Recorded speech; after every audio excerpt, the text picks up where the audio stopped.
I promised spoilers, and here they are. Damien Leone has given us blood, gore, and sex, all rolled up into one neat little horror-y, breaking with a corporate machine that has not only crossed into parody territory, but made itself at home with a wife, a mistress, and 2.5 neglected kids hooked on fentanyl and bad choices. The beauty of this film is that it could care less about hurting your sensibilities and even less about the lines you think horror movies shouldn't cross. I mean, Art the Clown split a woman in half, starting at her holy of holies. Not one was given. The story behind this franchise is quite a Cinderella tale, helmed by Leone, who crowdfunded All Hallows Eve. This is the film that introduced Art into the world for the very first time. He's quoted as saying, Terrifier 1, which cost $35,000 to make, was basically an introduction of Art to test whether or not audiences would take to him. He later produced Terrifier 2, costing just $250,000. This film included the mime clown and the protagonist Sienna. The third film has only a $2 million budget and has grossed an astonishing $23 million at the time of recording this video, beating out the flaccid Joker Folie à Deux.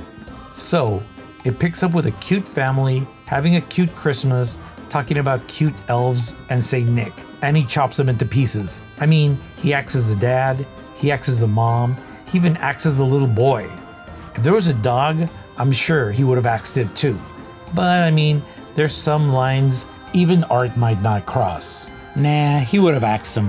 The only thing he didn't chop up was a cute little girl. But when I saw him open the pantry door only to discover her hiding, man, I got a bad feeling. He wanted the audience to realize what we already knew, which is he loves to kill. In a way that meth heads love, well, meth. He tortures everything he comes into contact with and is giddy with delight while doing it. He rips faces off of skulls, dismembers beautiful women, all while having a chuckle along the way. That's not to say that he can't be dead serious and truly menacing at times, but it seems to me that he really gets true joy out of these grotosities. The story flashes back and forth between the protagonist and antagonist of the last film, Sienna and Art respectively. She is trying to cope with the gruesome deaths of both her friends and mother at his hands while staying at her Aunt Jess's house. Art, on the other hand, is headless and is attempting to reunite with the head that Victoria Hayes gave birth to in the second installment. He is further attempting to bring a demon from hell into this world. You may remember this demon as the little girl who acts as his sidekick in the last film. We later see Sienna, who after having spent 5 years in a mental institution, meets up with her brother Jonathan, who is as stable as he is popular, which is to say not at all, and is being pursued by Mia, the beautiful co-ed in search of an interview with him, and is played by the unbelievably gorgeous Alexa Blair Robertson. Art meets up with a grotesquely scarred Victoria Hayes to recover his head. They squat in an old abandoned building where Victoria slices her wrists and later masturbates with a shard of glass. Yeah, man, she f***ing does that. The two search for Sienna so that the demon spirit inhabiting Victoria can find Sienna and transfer her spirit into a sexier body or something like that. I mean, she does say that she used to be a sexy bitch that everyone wanted to f***. Art then finds Sienna at a local shopping mall in a scene that goes where no movie has ever gone before. I mean, this is like the Star Trek of horror movies. It essentially shows the slaughter of a bunch of unsuspecting children enjoying Christmas presented with gifts by Art. I mean, this guy has zero boundaries. And by this guy, I mean Leone.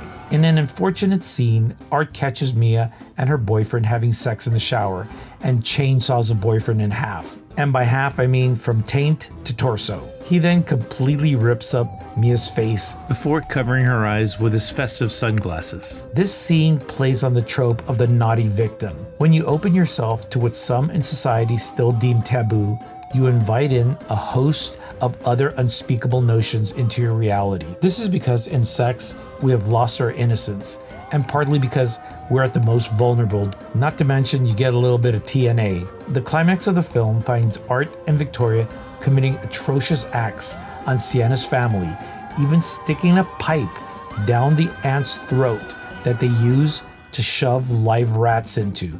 And all this is done in front of the captured and tied up Sienna within full view of a head that eventually is revealed to belong to Jonathan. Yeah, they finally killed off this geek. The demon attempts to enter Sienna's body only to fail, and in an attempt to further torture her, they play a game where they unwrap presents while holding Gabby at knife point.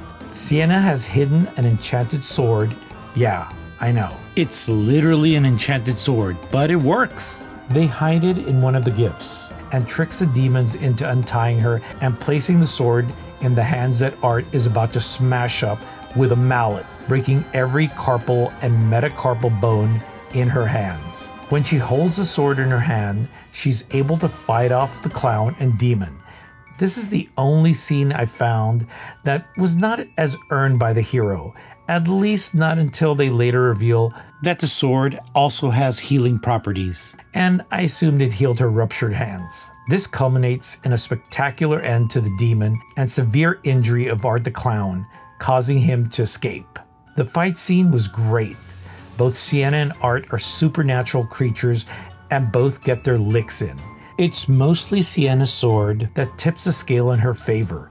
It ends with the demon's blood bubbling out of her body and melting through the floor, creating a supernatural chasm which Gabby gets sucked into despite Sienna's best efforts. This movie works because Art is irreverent, humorous, and has great comedic timing that catches you off guard and brings an outlandish kind of levity to the shocking murders he commits. His nemesis Sienna is empathetic, intelligent, a character that you really want to root for.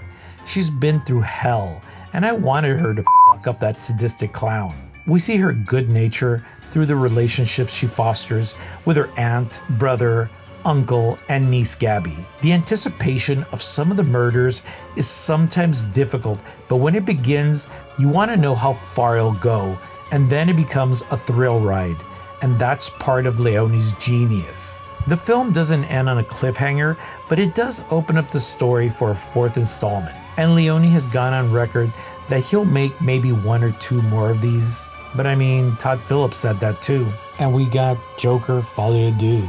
I think there's so much more to the franchise and it can grow in different directions. I'd like to see this fiendish clown do more. Maybe Art in Space, Terrifier the musical. Of course, Art wouldn't sing, but that's going too far.